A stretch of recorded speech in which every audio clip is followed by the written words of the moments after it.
President Donald ট্রাম্পের অত্যাচারের বিরুদ্ধে উত্তাল হয়ে উঠেছে যুক্তরাষ্ট্র। নো কিংস শিরোনামে রাজপথে নেমেছে দেশটির সাধারণ মানুষ। আন্দোলনকারীদের দাবি, যুক্তরাষ্ট্রের ইতিহাসে এটি হতে যাচ্ছে সর্ববৃহৎ গণবিক্ষোভ।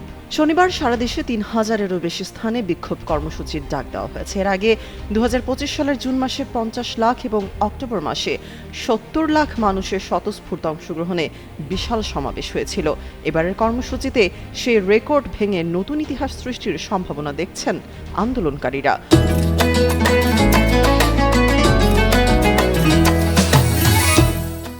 মূলত ট্রাম্প প্রশাসনের কঠোর অভিবাসন নীতি এবং ইরানের সঙ্গে যুদ্ধাবস্থার প্রতিবাদে এই আন্দোলন।